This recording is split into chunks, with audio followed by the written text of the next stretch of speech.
Okay, I call it how I see it. It's me, Halo. Have you adapted to the new era of music PR? Let's start with this. Has a global in-home superstar artist appeared since the streaming era began? And we're talking Beyonce, Taylor Swift, Bob Marley, Michael Jackson, Drake, Snoop Dogg. I bet you the first three artists that popped up in your head were all from the physical era when it was CDs or even transitioning to MP3s, but not streaming as we know it right now. You gotta think PR is one of the major vehicles that helped them to get that mass exposure to be in-home global superstars. You could theorize that that's almost impossible right now. And we all know why. Media is consumed differently now. It's on demand, it's fragmented. And we all know where that fragmenting came primarily from. The internet came, social media came, everything changed. Now, PR in the music industry is quite unique because it's very closely intertwined with marketing and promotion. It has multiple functions, but the main ones are positioning and amplifying exposure through organic methods. Now, the organic method thing's a bit tricky in the music industry because we all know payola. The thing is, you see a lot of resistance in the space. A lot of archaic mindsets, all the way from labels, managers, artists themselves. But the ones that embrace the new climate and lean into it, they're flourishing, and you can see it. The traditional methods are still important. Terrestrial TV, radio, print, out of home, billboards, etc. However, most strategies built heavily around digital. PR involves a lot of leveraging relationships and limited access. In a world where the internet and social media has democratized things, there are lots of missed opportunities because people think too linear and they're not flexible enough. And when we're talking strategies, instead of just going on a radio tour, look at the new media. We're talking podcasts, we're talking live streaming. Those easily can be argued have way more impact than the traditional methods.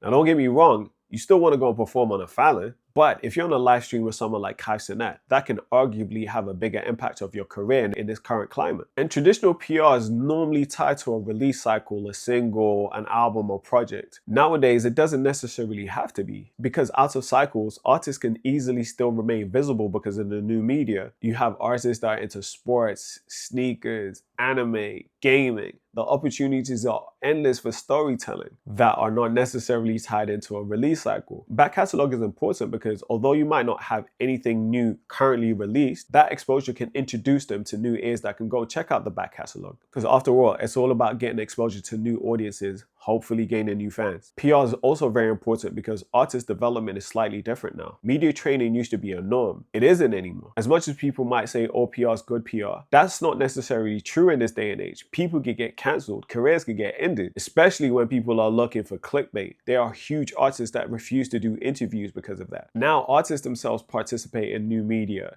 They create their own podcast. They go live themselves. So strategies can now stretch. They can be ongoing. The storytelling can be endless. The question is, have you adapted yet? I'll call it how I see it. It's Halo.